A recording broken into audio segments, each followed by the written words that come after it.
anyway, so I could spend all day in Acts 2, but I won't because I know everybody's got to get to work and we're pressed here. But Acts 4 talks about it again. All the believers were united in heart and mind, and they felt that what they owned was not their own.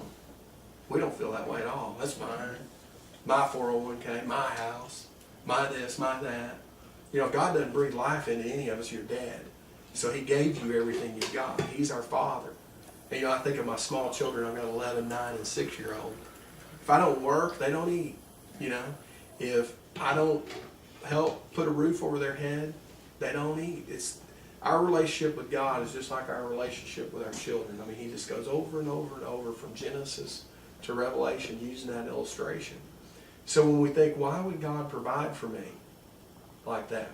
Same reason you provide for your kids, because you love them. And anyway, the apostles testified powerfully of the resurrection of Jesus Christ. There were no needy people, none among them. Because those who held land or houses would sell their possessions to help them.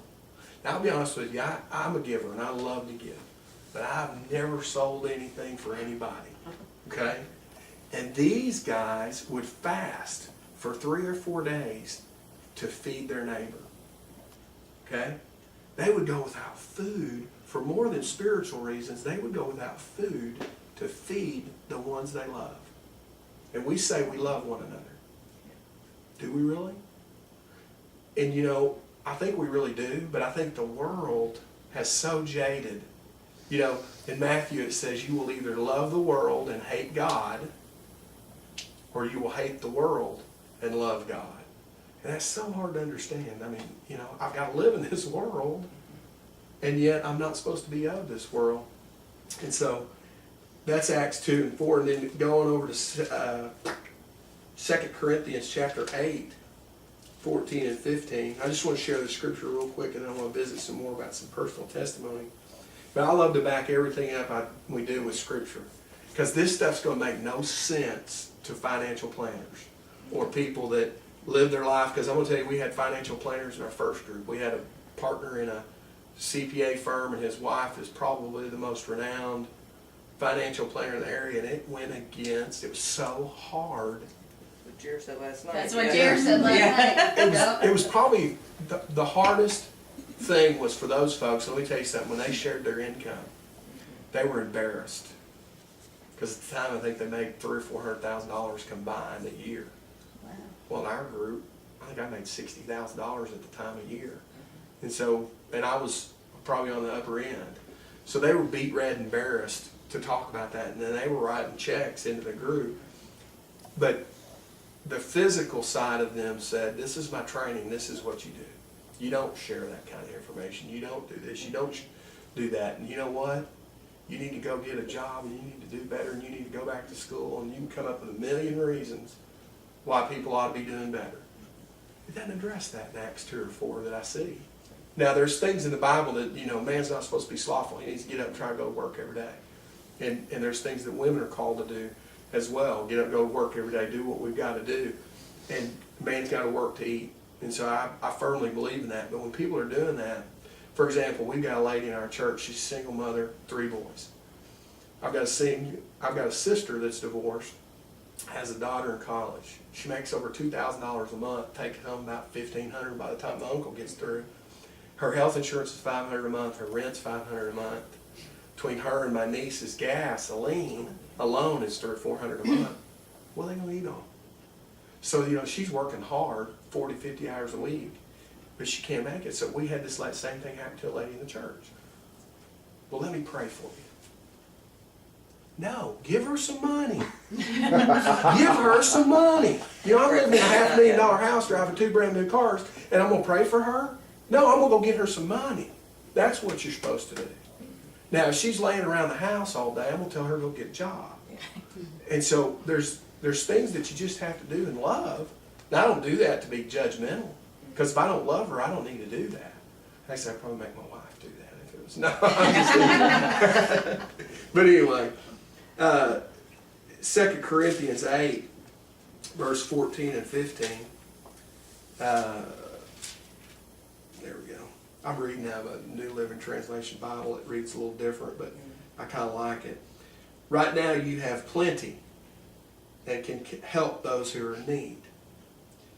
Later, they will have plenty and can share with you when you need it. In this way, things will be equal. As the scriptures say, those who gathered a lot had nothing left over. So does that mean I'm supposed to have $5 million in my 401k? Or 6 houses? Maybe, maybe not. But here it says they had none left over. Why didn't they have? And those who gathered only a little had enough. Because they shared. And I'll be honest, as you read this, guys, it sounds like communism or socialism. Right. The big difference is they did this out of love. There was nobody making them do this. God didn't say you have to do this for your salvation. This is not a requirement to be saved. You know, I want to be real careful about that, because this Jubilee deal, if it ever becomes legalistic, shut it down. It's not to be that way. You do this out of love. That's the only reason you should do this. Now, I'll be honest, I mean, that's easy to say now that I don't have a bunch of debt. When you're in bondage to debt, when I was doing it to get out of debt, is why I started. Because I just didn't like it. I hated it. It was like a ball and chain around my ankle. Every time I turn around, I think I was going to get ahead, and I'm paying 12 or 14% to Mr. Visa. And so I know in the beginning, it's easy to say that it's not about the money, and it isn't. And when it's all over, I'll grab that, Jeff. When it's all over, you'll look back, turn that thing off. Everybody's just waking up in my neck of the woods, and they'll be, they'll be, where are you at, man? They wouldn't believe it. Yeah, no. But by the end of it, you know, God, I think, will reveal to you. I know He will. He always has. In every group. The reason I'm sharing this with you is the 7th group, just finished their, I think it's over 4 years. They've been trying to pay off their debt. They had like $250,000 worth of debt in the group. They had a widow lady in there, a single mom, a family that barely got money. They didn't have a lot of sacrificial giving because they just couldn't, you know. And one of the things that we've always been very careful to do is let the group work through the debt. Because there's guys in our church, I got a guy in my church that's probably worth $40 or $50 million. And he gives just abundantly. I mean, he's built church buildings, pregnancy health centers. I mean, he's just a lover of the Lord and gives his money away as fast as he can. And he could write checks and probably pay off a lot of people's debt. And it would be such a huge mistake. Because we worked hard to get into this debt. And we must work hard to get out of it. Otherwise, you go right back into it. That's what we've learned. And so the fact that it takes 2, 3, 4 years, whatever it takes, is a blessing. Because along the way, you're building relationships. I don't know how you guys interact or know each other from church. Doesn't really matter. When this is over, these folks will be tighter than anybody in your natural family. I'm just telling you. If I need anything, I'm on the phone with Randy Philpott, Paul Bridges, Tim Beasley, Todd Yoder, Todd Sandberg. I mean, those guys, we've been through it. So the relationships are the beauty of this Jubilee process and the community aspect of it. And, you know, the thing that I love in this Acts 2, 4, and 2 Corinthians is, what would it look like? Well, let's just take the church, because the world, you know, you can say, what would be great if the world did? The world's not going to do this. They're lost. They're just not going to do it. And so what would the church look like if we acted this way all the time?